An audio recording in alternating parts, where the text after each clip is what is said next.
أرسل نبيه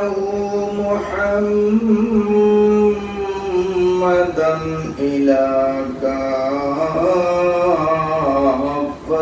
الناس فجعله بشيرا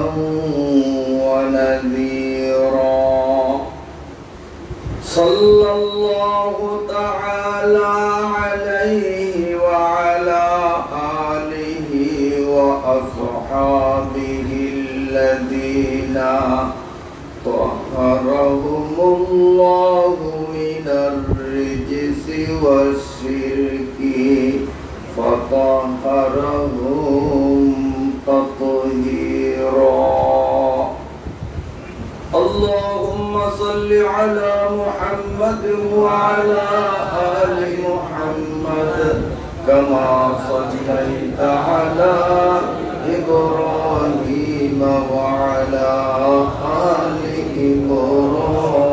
إبراهيم إنك حميد مجيد اللهم بارك على محمد وعلى آل محمد كما باركت على إبراهيم وعلى آل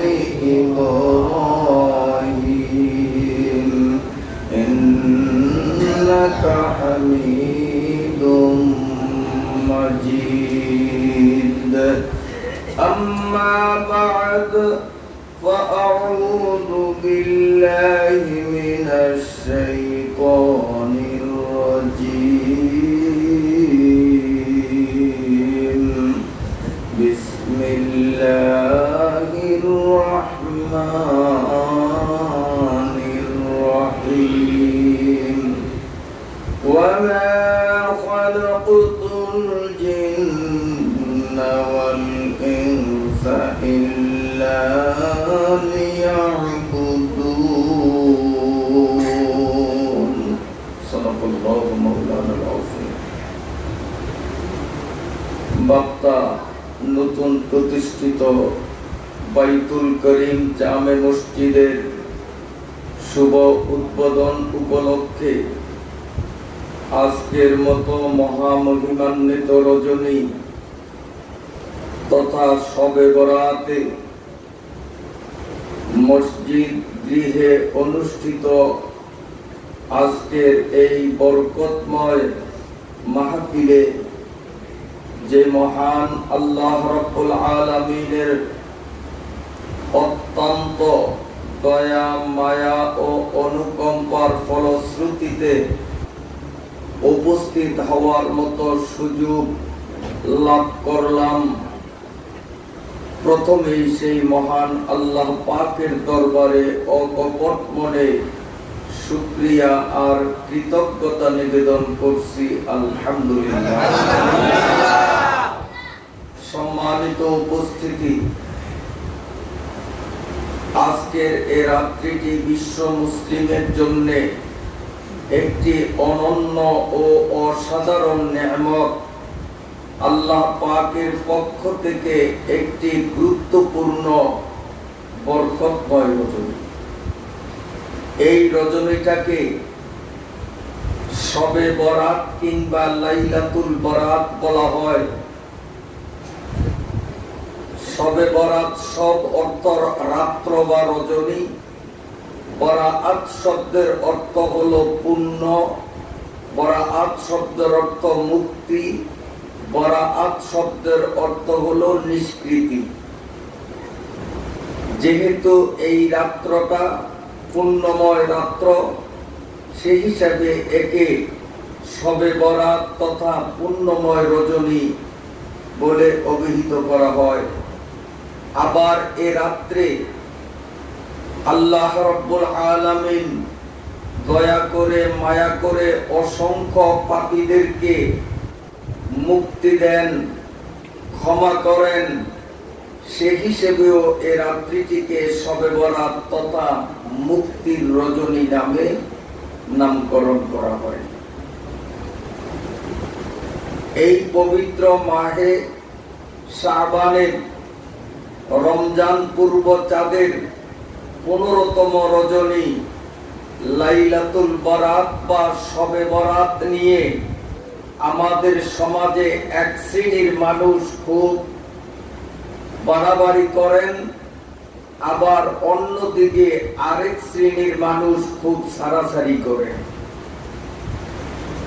লা ইফরাতা ওয়ালা তাফরিতা ফিল ইসলাম, ইসলাম বাড়াবাড়ি সারাসারি কোনোটাকেই সমর্থন করে না।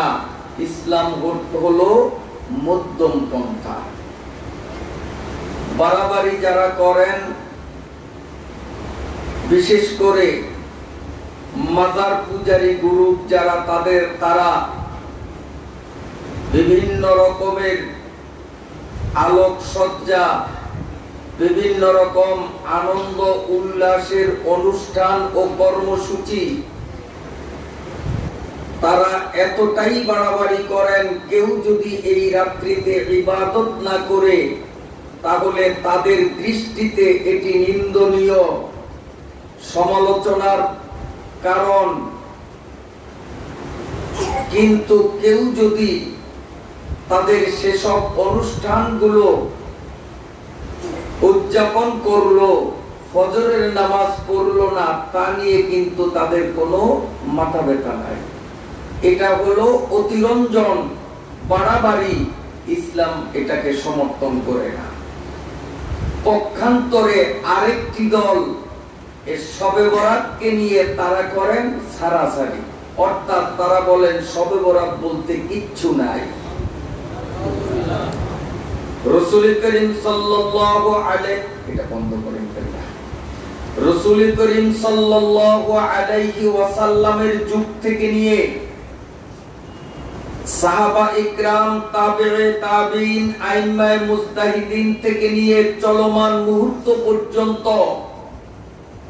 সর্বযুগে সর্বকালে ধারাবাহিকতার সাথে যে শবে বরাত পালিত হয়ে আসছে, বর্তমান সমাজে এক শ্রেণীর মানুষ এই শবে বরাতকে সম্পূর্ণরূপে তারা অস্বীকার করে এবং এই রাত্রিতে ইবাদত করাকে তারা বিদআত বলে।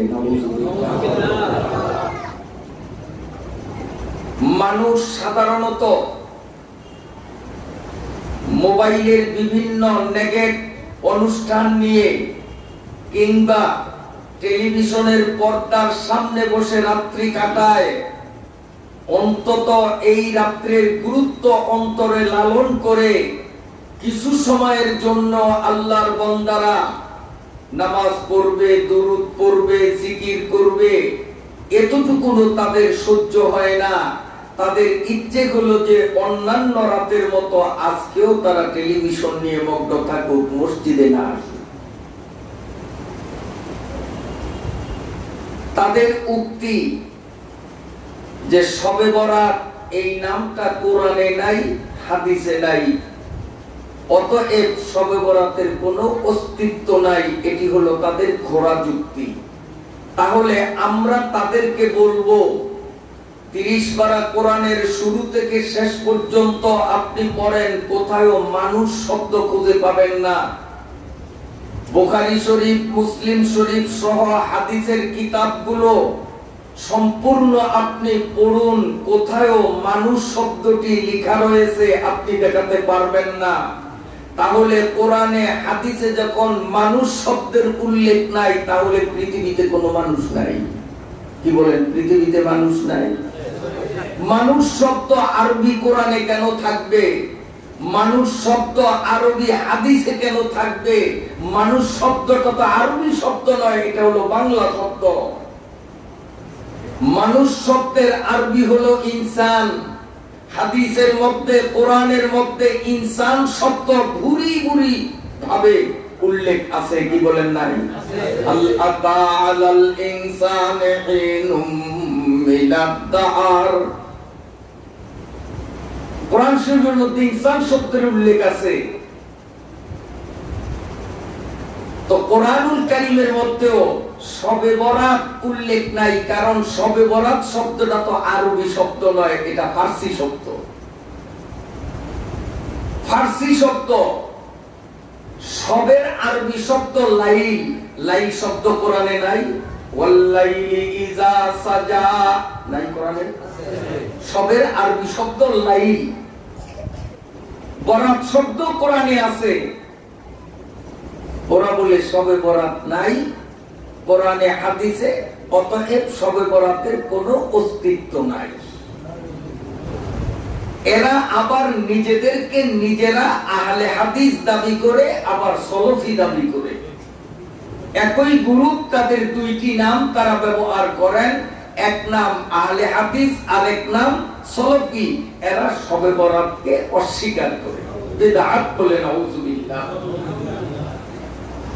আমরা তাদের উদ্দেশ্যে বলবো, এরপরে ইনশাআল্লাহ শবে বরাতের করণীয় বর্জনীয় বিষয় নিয়ে আমি আপনাদের সামনে সংক্ষিপ্তভাবে স্বল্প পরিসরে হলেও অতীব গুরুত্বপূর্ণ বিষয় নিয়ে আলোচনা করার চেষ্টা করব ইনশাআল্লাহ। যেই সালাফি বা আহলে হাদিস সম্প্রদায় শবে বরাতকে অস্বীকার করে বিদআত বলে, আমরা বলবো আসলে তোমরা সালাফি নাম ব্যবহার করার অধিকার তোমাদের নেই। আহলে হাদিস এই নাম ব্যবহার করেও মুসলমানদের মাঝে আর ধোঁকা প্রতারণা তোমরা দেওয়ার কোনো সুযোগ নাই। সালাফি শব্দের অর্থ হলো পূর্বসূরীদের অনুসারী। সালাফি শব্দের অর্থ কি? পূর্বসূরীদের, মানে আগের যুগের লোকদের অনুসারী। আর যারা আগের যুগের লোকদের অনুসরণ না করে পরবর্তী জেনারেশনের অনুসরণ করে, আরবিতে তাদের বলে খালাফি। ওরা আমাদের হানাফি মাযহাব যারা আমরা পালন করি, শাফি, হাম্বলি, মালিকি চার মাযহাব পালন করি, আমাদেরকে ওরা খালাফি বলে। আর ওরা নিজেদেরকে সালাফি বলে। ওরা নাকি আগের যুগের লোকের অনুসারী। কথাগুলো খুব সূক্ষ্ম, যেহেতু এই বিষয়ে আমি আলোচনা করছি, কারণ আমাদের ভোলায় এই ভ্রান্ত মতবাদের অনুসারী লোক আপনাদের বার্তায় যথেষ্ট পরিমাণে রয়েছে। এজন্য কথাগুলো তাদের কানে যাতে পৌঁছায়, এজন্য সংক্ষিপ্ত আকারে হলেও আমি মর্মে দু চারটি কথা বলবো ইনশাআল্লাহ। সম্মানিত উপস্থিতি, ওরা কথায় কথায় সহিহ হাদিস আর বুখারী, সহিহ হাদিস আর বুখারী শরীফ, কথা ঠিক না ভাই? শুনেন না আপনারা? তো ওরা বুখারী মানে, ইমাম বুখারীকে মানে, এজন্য তারা নিজেদেরকে সালাফি দাবি করে। আর আমরা ইমাম আবু হানিফাকে ওদের কথা মতো মানি, আসলে আবু হানিফাকে মানি না। ইমাম আবু হানিফা আল্লাহ এবং আল্লাহর রাসূলের কোরআন আর হাদিসের যেই সুন্দর ব্যাখ্যা আমাদের সামনে উপস্থাপন করেছেন, আমরা সেই ব্যাখ্যা মানি। আমরা ইমাম আবু হানিফার মন গড়া কথা একটাও মানি না। তো ওদের কথা মতো আপাতত মেনে নিলাম যে তোমরা ইমাম বুখারীর অনুসারী আর আমরা ইমাম আবু হানিফার অনুসারী, তাই তোমরা সালাফি, আমরা খালাফি। কত বোকার বোকা! ইতিহাস খোঁজেন, ইমাম বুখারীর জীবনী, ইমাম আবু হানিফার জীবনী। ইমাম বুখারীর দাদারও আগের যুগের মানুষ ইমাম আবু হানিফা। ইমাম আবু হানিফা অনেক আগের। ইমাম আবু হানিফা আর ইমাম বুখারী সমসাময়িক নন, এবং ইমাম আবু হানিফা পরের ব্যক্তি নন, তিনি অনেক আগের। ইমাম বুখারীর দাদারও আগের ইমাম আবু হানিফা। তো আমরা দাদাকে মানলাম আর তোমরা নাতিকে মানলা, তো সালাফি আমরা না বেকুব তোমরা? আগের লোকের অনুসরণ তোদের কথা মতো আমরাই তো করলাম। আমরা তো ইমাম আবু হানিফাকে মানলাম, সে তো ইমাম বুখারীর অনেক আগের মানুষ। তো সালাফি তো হবো আমরা, হানাফি মাযহাবের যারা, আমরা হব সালাফি। আবার ওরা নিজেদেরকে আহলে হাদিস অর্থ হাদিস মান্যকারী দল। আমরা বলবো তোমরা হাদিস মান্যকারী দল না, বরং তোমরা হাদিস বর্জনকারী সম্প্রদায়। তার কারণ যখনই আপনি কোন মাসআলা বলবেন, ওরা জিজ্ঞেস করবে এটা কি হাদিসে আছে। আমরা যদি বলি হাদিসে আছে, তখনই তারা বলবে এটা বুখারী শরীফে অথবা মুসলিম শরীফে আছে। যদি আমরা বলি যে ইবনে মাজাহ শরীফে আছে, তিরমিজি শরীফে আছে, ওরাকে আমরা মানব না। শুধু বুখারী শরীফ আর মুসলিম শরীফের হাদিসের বাইরে হাদিস মানতে ওরা রাজি না। অথচ হাদিসের হাজার হাজার কিতাব, এর মধ্যে বুখারী শরীফ আর মুসলিম শরীফের মধ্যে মাত্র কিছু সংখ্যক হাদিস, তো ওরা কিছু সংখ্যক হাদিস মানলো। আমরা বুখারী শরীফের গুলো মানি, মুসলিম শরীফের গুলো মানি, তিরমিজি শরীফের গুলো মানি, আবু দাউদ শরীফের গুলো মানি, ইবনে মাজাহ শরীফের গুলো মানি। আমরা তো হাদিসের কিতাব যত আছে সব হাদিসের কিতাবের হাদিস মানি।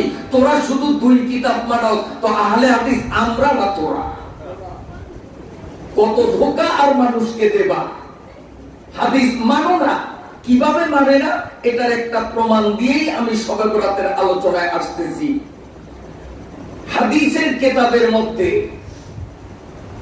নামাজে হাত বাঁধব কোথায় এ বিষয়ে দুই ধরনের হাদিস পাওয়া যায়। কোন কোন হাদিসে পাওয়া যায় হাত বুকের উপরে বাঁধা, আবার কোন কোন হাদিস রয়েছে নাভির নিচে বাঁধার। দুই ধরনের হাদিস হাদিসের কিতাবের মধ্যে লিপিবদ্ধ আছে। এখন এই তথাকথিত নামদারি আহলে হাদিসের নারী পুরুষ সবাই কিন্তু নামাজে হাত বাঁধে কোথায় দেখছেন আপনারা? ওদের নারীরাও বুকের উপরে, পুরুষরাও বুকের উপরে। তো হাদিস কিন্তু দুই রকম হাত বাঁধার হাদিস। এক হাদিসে বুকের উপর বাঁধা, আর এক হাদিসে নির্দেশ নাভির নিচে বাঁধার।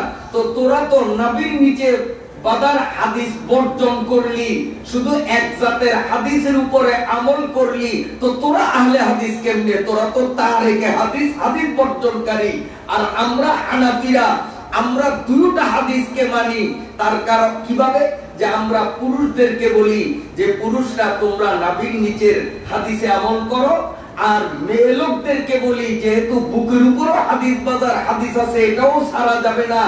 মেয়ে লোকরা নাভির নিচে না বেঁধে যদি বুকের উপরে বাঁধে, যেহেতু মেয়ে লোকের বুকের উপরে আল্লাহ প্রদত্ত আকর্ষণীয় একটা অঙ্গ স্তম্ভ আছে, অন্তত নামাজে যদি এভাবে দাঁড়ায় তার হাতের চাপে থাকবে, আকস্মিক কেউ ঘরে ঢুকলেও যাতে ওই স্থানে কোনো কুনজর কারো পড়ার সম্ভাবনা না থাকে। এজন্য নারীদেরকে বললাম তোমরা বুকের উপরের হাদিসে আমল করো, আর পুরুষদের বললাম আমাদের বুকে যেহেতু ওই সমস্যা নাই, অতএব আমরা এটার উপরে বলি। এখন বলেন আমরা হানাফি মাযহাব ওয়ালারা হাদিস কয়টা ছাড়লাম, কয়টা মানলাম? দুটোটা মানলাম না? আর ওরা একটা মানলো আরেকটা ছাড়লো। তো ওরা আহলে হাদিস হয় কেমনে? আহলে হাদিস তো আমরা। আবার কথায় কথায় সহিহ হাদিস, এই সহিহ হাদিসের গুলি আওরাবে আপনাদের মতো সর্বসাধারণ যারা মাদ্রাসা পড়েন নাই, স্কুল কলেজে পড়েছেন, কিংবা তাবলীগে গিয়ে চরমোনাই গিয়ে নামাজ ধরছেন, আপনাদের কাছে গিয়ে সহিহ হাদিস আর বুখারী বুখারী করবে। বুকে বল থাকি আমাদের কাছে আসুন, তোর বুখারী আমাদেরকে বুঝা, নইলে তোর বুখারী আমাদের থেকে বুঝিয়া নে। যারা বুখারী জীবনে চোখে দেখে নাই, সে সমস্ত মানুষের কাছে চটি বই বগলের নিচে নিয়ে বুখারী বুখারী করে আজ উম্মতের মধ্যে একটা ফিতনা ছড়ায়।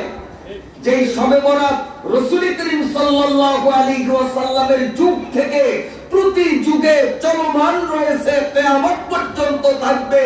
আজকে তারা বুখারী বলে সাধারণ জনগণের মধ্যে একটা সন্ত্রাস সৃষ্টি করছে, একটা ফিতনা সৃষ্টি করছে, ফাসাদ সৃষ্টি করছে। যদি তোর বুখারী থাকতে এমন কিছু থাকে, তো সাধারণ মানুষের কাছে তুই বুখারী নিয়ে যাস কেন? আসনা আলেমদের কাছে আসবে না, আমাদের কাছে আসবে না। কারণ তাহলে ধরা খাবে।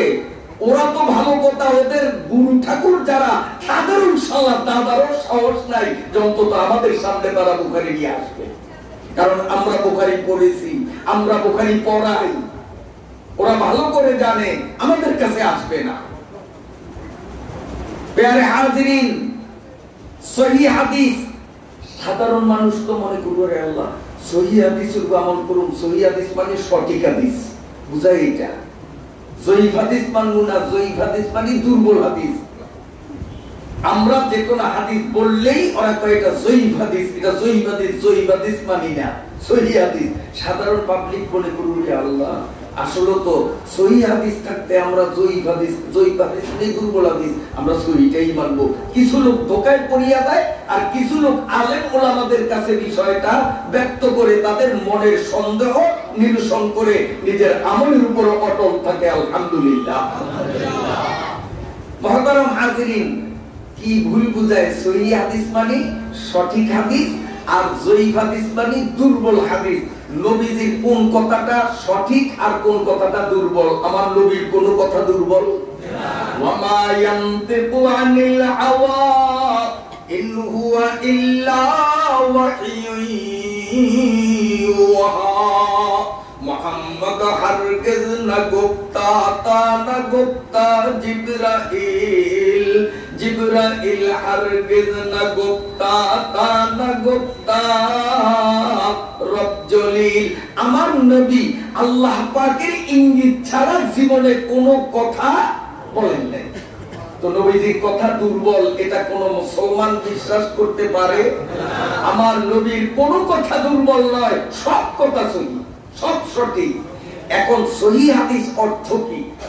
সঠিক হাদিস না, নবীজির থেকে হাদিস যিনি বর্ণনা করলেন, এই বর্ণনাকারী তিন প্রকারের। কথাগুলো বাপ্তার মুসলমানরা ভালো করে বুঝতে হবে, কারণ এই ফিতনার এফেক্টেড আপনারাই বেশি। এজন্য আপনাদের সামনে কথাগুলো আমাদের ক্লিয়ার করতে হয়। নবীজির পক্ষ থেকে আমাদের পর্যন্ত হাদিস যে পৌঁছেছে, এই হাদিসের বর্ণনাকারী কত প্রকার? এক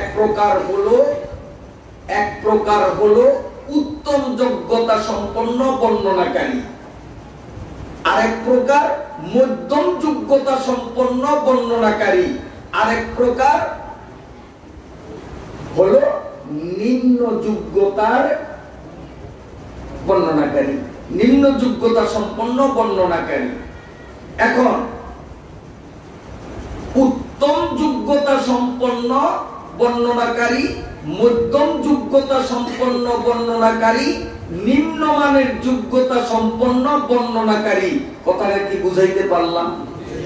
এখন এই যে তিনজনের মধ্যে কাকে আপনি অযোগ্য বলবেন? কথা বোঝেন নাই? যোগ্যতা সম্পন্ন, যোগ্যতা সম্পন্ন, যোগ্যতা সম্পন্ন। ইনি উন্নত মানের যোগ্যতা, এনার যোগ্যতা হলো মধ্যম, এনার যোগ্যতা হলো নিম্ন স্তরের। অযোগ্যকে কথা বলেন, তাহলে তিনজনই যোগ্য। এখন উন্নত মানের যোগ্যতা সম্পন্ন ব্যক্তি যে হাদিসগুলো বর্ণনা করেছেন, হাদিসের পরিভাষায় সেগুলাকে বলা হয় সহিহ হাদিস। মধ্যম যোগ্যতা সম্পন্ন বর্ণনাকারী যেসব হাদিস বর্ণনা করেন, সেগুলাকে বলা হয় হাসান হাদিস। আর নিম্নমানের যোগ্যতা সম্পন্ন ব্যক্তি যেসব হাদিস বর্ণনা করেন, সেগুলাকে বলা হয় জয়ীফ হাদিস। জয়ীফ হাদিস অর্থ দুর্বল হাদিস নয়, বর্ণনাকারী একটু তুলনামূলক দুর্বল, হাদিস কিন্তু সবগুলোই সহিহ। তাহলে ওরা শুধু সহিহ হাদিস মানলো, হাসান হাদিস মানলো না, জয়ীফ হাদিস মানলো না। তাহলে ওরা আহলে হাদিস কি করে হলো? আমরা সহিহ হাদিসও মানলাম, হাসান হাদিসও মানলাম, আমরা জয়ীফ হাদিসও মানলাম, কারণ তিন জাতের হাদিসের বর্ণনাকারী যোগ্যতা সম্পন্ন, অযোগ্য একজন নাই। যদি বর্ণনাকারী অযোগ্য হয়, সেটা হলো জাল, সেটা হাদিসের আওতায় পড়ে না, সেটা আমরাও মানি না, তোমরাও মানো না। তো তোমরা এই তিন প্রকারের বর্ণনাকারীদের শুধু এক প্রকার বর্ণনাকে তোমরা মানো, দুইটাকে বাদ দিলা। কোন যুক্তিতে, কোন লজ্জায় নিজেদেরকে আহলে হাদিস নামে পরিচয় দাও? লজ্জা বলতে মোটেও নাই, আক্কেল বিবেক কি আল্লাহ তোমাদের মাথায় দেয় নাই? বন্ধুরা আমার, এই শবে বরাত উপলক্ষে হযরতে আয়েশা সিদ্দিকা রাদিয়াল্লাহু তাআলা আনহা থেকে হাদিস বর্ণিত আছে।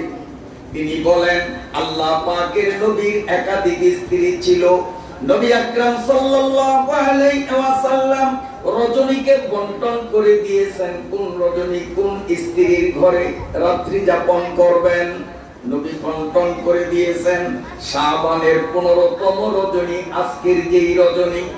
আয়েশা বলেন, এই রজনীটা আল্লাহ নবী আমার রুমে থাকবেন বন্টনে, সেই রাত্রিটা আমার ভাগে ছিল।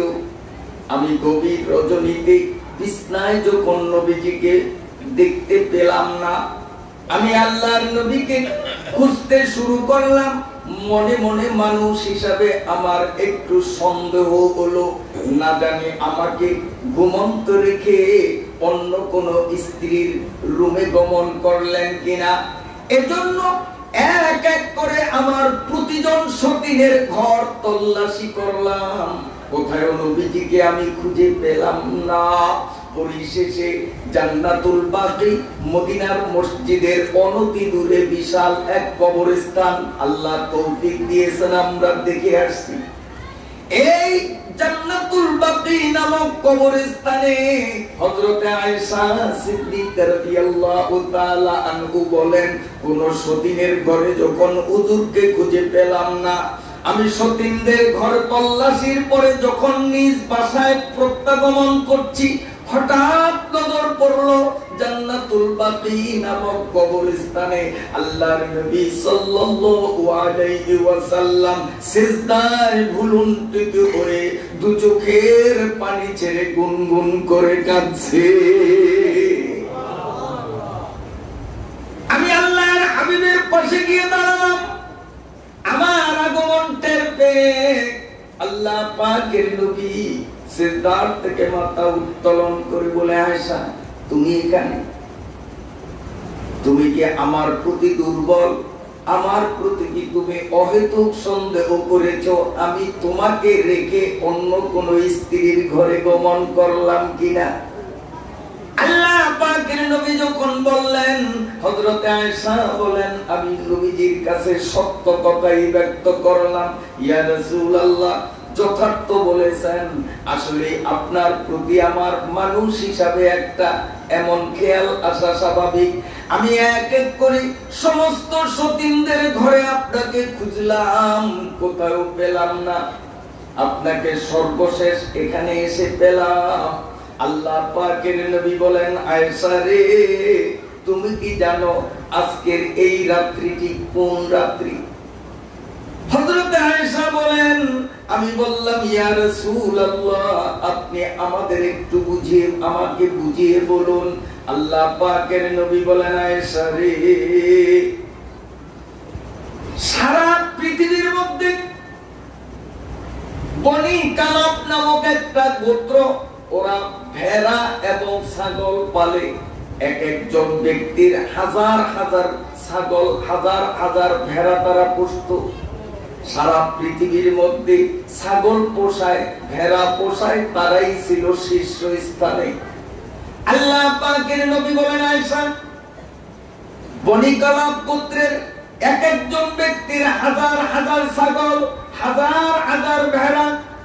এই গোত্রের সমস্ত মানুষের সমস্ত ছাগল এবং ভেড়াগুলো একত্রিত করে একটা একটা করে যদি ওদের পশম গণনা করা হয়, ওই পশমের সংখ্যা যা দাঁড়াবে, এই রাত্রে তার চেয়েও অধিক সংখ্যক পাপীদেরকে আল্লাহ মাফ করে দেন। এই জন্য আমি আল্লাহ পাকের দরবারে আমার উম্মতের ক্ষমার জন্য চোখের পানি বিসর্জন দিয়ে কাঁদতেছি। আমি আমার উম্মতের ক্ষমার জন্য আল্লাহ রাব্বুল আলামিনের দরবারে দোয়া করতেছি। বনি কালাব গোত্রের ছাগল ভেড়ার পশমের চেয়ে বেশি সংখ্যক পাপীদেরকে আল্লাহ মাফ করে দিবেন। হাদিস শরীফের মধ্যে আছে, তবে যেই মানুষগুলো মা বাবার অবাধ্য সন্তান, মা বাবার মনে দুঃখ দিয়ে দিয়ে দিন কাটায়। নাম্বার 2, ওই সম্প্রদায় মানুষ যারা নেশাজাত দ্রব্য মদ, আফিম, গাঁজা ইত্যাদি সেবনে অভ্যস্ত। নাম্বার 3, যেই মানুষগুলো টাকনুবিরান নিচে কাপড় পরতে অভ্যস্ত। নাম্বার 4, যেই মানুষগুলো জিনা ব্যভিচারে লিপ্ত। নাম্বার 5, যেই মানুষগুলো অন্যায়ভাবে মানুষ হত্যা করতে অভ্যাসী। নাম্বার 6, যেই মানুষগুলো হিংসুক হয়ে গেছে, অপরের ভালো দেখলেই প্রাণ জ্বলে মন জ্বলে হিংসুক। আল্লাহর নবী বলেন শবে কদর এবং শবে বরাতে এই 6 শ্রেণীর মানুষকে ক্ষমা করা হবে না। আল্লাহ পাকের কাছে যদি আজকে আমরা দোয়া মুনাজাতের মাধ্যমে ক্ষমা লাভের আশা যদি মনের মধ্যে থাকে, সর্বপ্রথম আমাকে সিদ্ধান্ত নিতে হবে এই 6 শ্রেণীর মধ্যে আমি আছি কিনা। যদি না থাকি আল্লাহর শুকরিয়া, আলহামদুলিল্লাহ।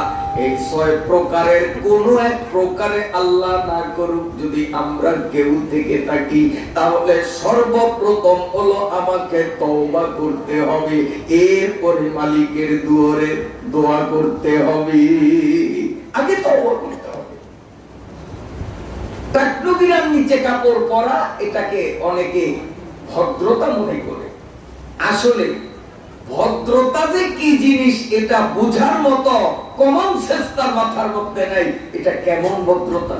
এত দামি লুঙ্গি, দামি প্যান্ট, দামি পায়জামা, এটাকে টাকনুবিরান নিচে ফেলে রাস্তা দিয়ে চললো, কুকুরের পায়খানা, গরুর গোবর, তারপরে কত ছোট ছোট অবুঝ ছেলেরা রাস্তায় পায়খানা করে এগুলো সব কাপড়ে মাখাইয়া চললো। এটা কি ভদ্রতা হলো? বিনা পয়সায় সুইপারের দায়িত্ব পালন করলো, রাস্তা ঝাড়ু দিল, এটা কোন ধরনের ভদ্রতা? আল্লাহর নবী বলেন বুখারী শরীফের হাদিস, যেই মানুষগুলো গর্ব করে টাকনুবিরান নিচে তার পরিধেয় বস্ত্র ঝুলিয়ে চলবে, ওই মানুষগুলোর ঠিকানা হবে জাহান্নাম। এজন্য আমরা কাপড় টাকনুবিরান নিচে যদি পরার অভ্যস্ত কেউ থেকে থাকে, আজকে তওবা করব। মা বাবার অবাধ্য কোন সন্তান, মা বাবার মনে দুঃখ দিয়ে থাকো, বাবা এমন যদি কেউ থেকে থাকো, মসজিদ থেকে তোমরা আগে বাড়িতে গিয়ে মা বাবার সাথে আপোষ হবে, এরপরে তোমরা নফল ইবাদতে মগ্ন হবে। শতভাগ নিশ্চয়তা দেওয়া যায় মালিকের দুয়ার তোমার জন্য খোলা। আগে মা বাবার সাথে আপোষ হতে হবে, তারপরে মদ, গাঁজা, আফিম, বাবা, আরো কত কিছু আছে। মাদক দ্রব্যের সেবনে যারা অভ্যস্ত, সাবধান সাবধান। শবে বরাতে তোমার কপাল পোড়া, শবে কদরেও তোমার কপাল পোড়া। হাদিস শরীফে আছে রমজান মাসে যে শবে কদর আসতেছে, এই শবে কদরে হযরতে জিবরাইল আলাইহিস সালাতু ওয়াস সালাম রহমতের বস্তা নিয়ে আসেন মানুষকে রহমত দেওয়ার জন্য। বুকের সাথে বুক মিলাইয়া আলিঙ্গন করি জিবরাইল আমিন তার বরকতময় বুক আল্লাহর বান্দার বুকের সাথে, আমার আপনার বুকের সাথে এভাবে বাঁধা জড়িয়ে ধরেন।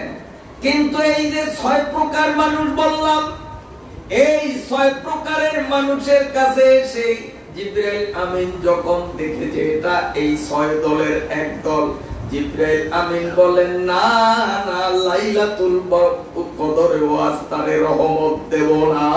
জিবরাইল চলে যা, সরে যা, কপাল পোড়া। এজন্য এই নম্বরের মধ্যে যদি আল্লাহ না করুক কেউ থেকে থাকি, আমরা খাঁটি অন্তরে তওবা করব।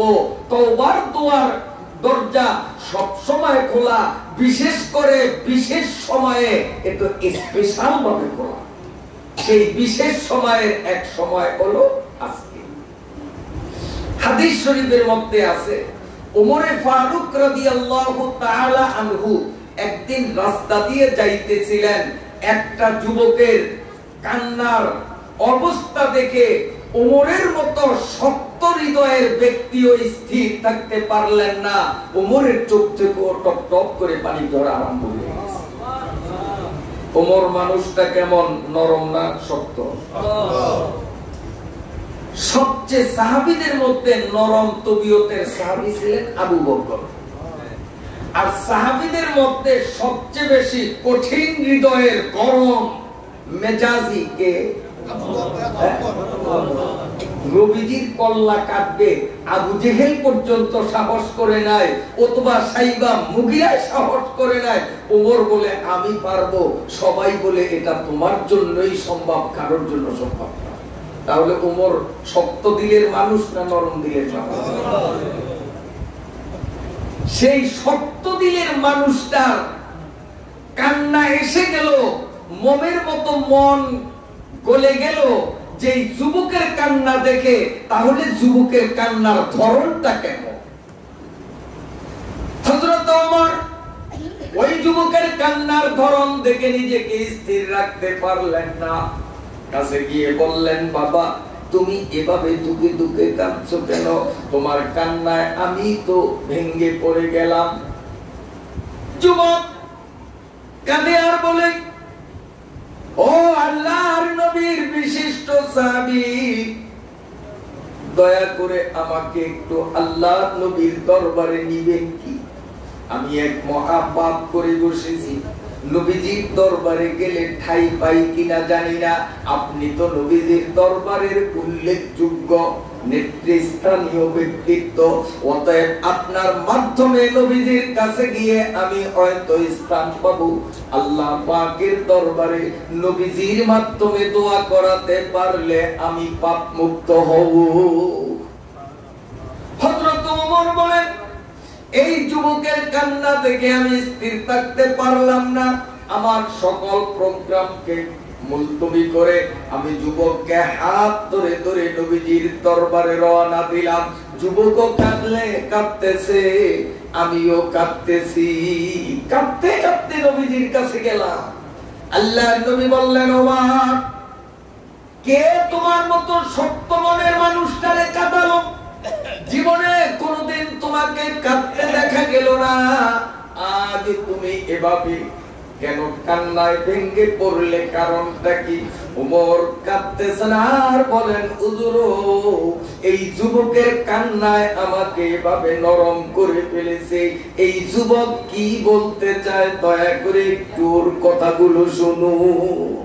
আল্লাহ পাকের নবী বলেন, যুবক কি বলবে তুমি বলো। যুবক বলে, হুজুর আমি এক বিশাল বিরাট অক্ষমাযোগ্য অপরাধ করে বসেছি, একটু আল্লাহর কাছে আমার পক্ষ হয়ে দোয়া করুন, আল্লাহ আমাকে মাফ করে দিবেন। আল্লাহর নবী বললেন, তুমি কি গুনাহ করেছো? তোমার গুনাহ কি আল্লাহর আসমান থেকে বড়? যুবক বলে, ও আল্লাহর নবী আমার মন বলে এই বিশাল আসমান থেকেও হয়তো আমার গুনাহ বড়। আল্লাহ পাকের নবী বললেন, তাহলে তোমার গুনাহটা কি একটু খুলে বলো তো দেখি। যুবক তো চোখের থেকে অঝরে পানি ছাড়ছে আর বলে, হুজুর আমি একটা বেকার যুবক, আয় উপার্জনের কোনো সুযোগ আমার হাতে নেই। এই জন্য আমার ব্যয়ভার বহনের জন্য একটা ঘৃণিত পন্থা অবলম্বন করেছি হুজুর। মানুষ মারা গেলে দিনের বেলায় যখন কবরস্থ করা হতো লাশ, আমি রাতের গভীরে একাই কি কবরস্থানে গিয়ে কবর খনন করতাম আর লাশকে বিবস্ত্র করে ওই নূতন কাপড়গুলো চুরি করে বাজারে বিক্রয় করতাম। এটাই ছিল একমাত্র আমার আয় উপার্জনের পথ। শুধু এটাই ছিল, আমি কাপাঞ্চ। ইয়া রাসূলুল্লাহ, গেল 3 দিন আগে মদিনার এক জমিদার ধনাঢ্য আনসারীর বিশ্ব সুন্দরী মেয়ে মারা গেল। নবী বলেন, হ্যাঁ মারা গেছে, সকলেই জানে। ওই যুবক কাঁদে আর বলে, হুজুর দিনের বেলায় লাশ দাফন হলো, আমার নিত্যদিনের অভ্যাস অনুযায়ী রাত্রি গভীরে আমি গোরস্থান গিয়ে কবর করলাম। কবরের ভিতরে অন্ধকার রজনীতে নামলাম। আমার প্রতিদিনের অভ্যাস অনুযায়ী লাশকে বিবস্ত্র করে যখন কাপড়গুলো হাতে নিলাম, কবর থেকে এখন উপরে উঠব, ওই অবস্থায় আমার উপরে শয়তান সওয়ার হয়ে গেল। শয়তান আমাকে ধোঁকা দিল, এরে যুবক, মাত্র 5 খানা কাপড় নিয়েই তুমি তৃপ্তি লাভ করেছো। জীবনে শুনেছ সুন্দরী, কিন্তু কেমন সুন্দরী কল্পনা করা যায় না। তোমার হাতের টস মেরে এক নজর তুমি দেখো না মেয়েটা কত সুন্দরী। ইয়া রাসূলুল্লাহ, আমার মন আমাকে এভাবে উদ্বুদ্ধ করলো। আমি তখন পকেট থেকে লাইট বের করে যখন ওই লাশের গায়ে মারলাম, শয়তান আমার উপরে সাওয়ার হয়ে আমাকে বলতেছে, রে যুবক, এমন বিশ্ব সুন্দরী নারীকে দিয়ে তোমার যৌন জ্বালা মিটাবার মতো উপযুক্ত সময় হাতে পেয়েও তুমি এভাবে চলে যাবে, এটা কেমনে হয়? তুমি এখন তোমার যৌবন জ্বালা বিশ্ব সুন্দরী কুমারী মেয়েকে দিয়ে তুমি যদি জ্বালা মিটাও, দুনিয়ার কেউ তো টের পাবে না। ইয়া রাসূলুল্লাহ, আমি ওই লাশের সাথে যখন যৌবন জ্বালাকে আমি মিটালাম, এরপরে যখন আমি কবর থেকে উঠবো, হঠাৎ লাশের মুখ থেকে কথা বের হয়ে আসলো। লাশ আমাকে বলে, ধিক্কার তোমারে যুবক, হাসরের মাঠে আমাকে পবিত্র অবস্থায় মালিকের দুয়ারে বুঝি দাঁড়াইতে দিলি না। কি অপরাধ করেছিলাম? কাফনের কাপড় নিয়ে আমাকে উলঙ্গ করেছিস। ভালো কথা চলে যেতি, কেন তুই আমারে নাপাক বানিয়ে দিলি? কে আমারে গোসল দিবে? কে আমারে পবিত্র করবে? ইয়া রাসূলুল্লাহ, এই কথাগুলো কানে আসিবার মাত্রই আমার মন গলে গেল। আমি কত বড় পাপ করেছি। মনে হয় আল্লাহর আসমান যত বড়, আমার পাপ তার থেকেও বড়। আল্লাহ পাকের নবী সঙ্গে সঙ্গে বললেন, আসলেই তো তোমার পাপ বিশাল, আসলেই তোমার পাপ অক্ষমাযোগ্য পাপ। এতটুকু নবীজি বলার সাথে সাথে ওই যুবক 1 সেকেন্ড ওখানে আর লাস্টিং করলো না। চিৎকার মেরে মেরে নবীজির দরবার থেকে বের হয়ে সোজা পাহাড়ের দিকে রওনা দিল। আহা, আমার বুঝি উপায় না। নবী যখন বললেন, সাংঘাতিক পাপ করেছি, অক্ষমাযোগ্য পাপ করেছি, আমি নবীর দুয়ারে এসে ঠাঁই পেলাম না। নবী যদি আমাকে বদদুয়া করেন, তাহলে তো আমার কপাল খুলে যাবে। কি করতে পারি? এজন্য নবীর দরবার থেকে বের হয়ে যুবক পাহাড়ের দিকে চলে গেল। একদম পাহাড়ের উচ্চ চূড়ায় উঠল। ওখানে উইটা গলা করে খাইতেছে আর দুই চোখের পানি ছাড়িয়া কান্দে, মালিকে তোমার নবীর দুয়ারে গিয়েও ঠাঁই পেলাম না।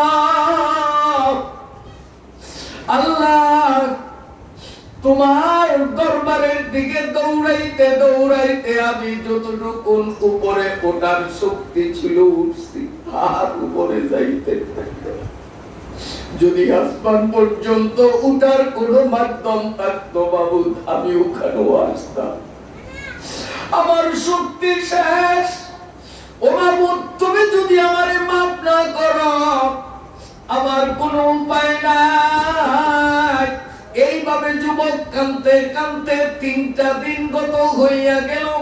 তৃতীয় দিন বিকেল বেলা হযরতে জিবরাইল আমিন নবীজির সামনে হাজির। আয়েশাই বলেন, ইয়া রাসূলুল্লাহ, আল্লাহ রাব্বুল আলামিন আমাকে কয়েকটি প্রশ্ন নিয়ে পাঠিয়েছেন আপনার কাছে। তোর মধ্যে একটা প্রশ্ন হলো, বলেন তো হুজুর, বান্দা যদি গুনাহ করে ওই গুনাহ আপনি মাফ করবেন না আল্লাহ মাফ করবে?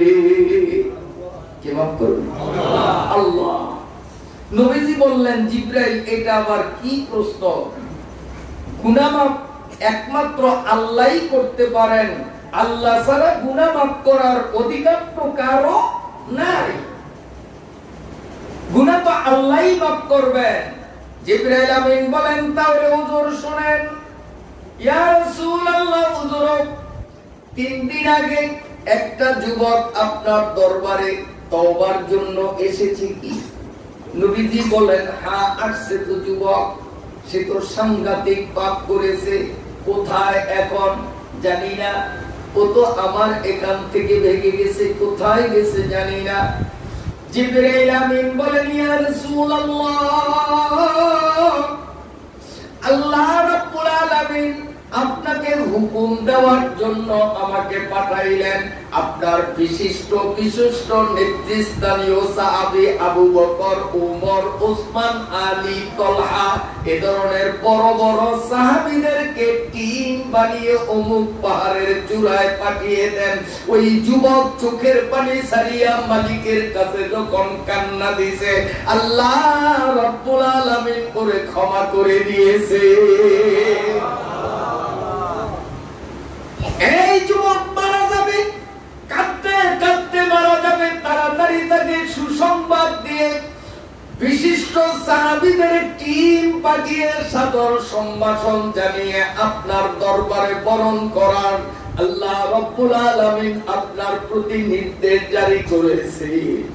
রাসূল আকরাম সাল্লাল্লাহু আলাইহি ওয়াসাল্লাম সাথে সাথে বড় বড় সাহাবীদের পাঠিয়ে যুবকরে পাহাড় থেকে নামিয়ে আনলেন। তওবার মতো তওবা যদি করে, তুবু ইলাল্লাহি তাওবাতান নাসুহা, খাঁটি মনে কোন বান্দা যত বড় পাপ করুক না কেন, খাঁটি মনে যদি মালিকের কাছে তওবা করে, মালিক তাকে ফেলে দেন না, মালিক তাকে বরণ করেন। শুধু বরণই করেন না, বরং নিজের বন্ধুদের তালিকাভুক্ত করে নেন।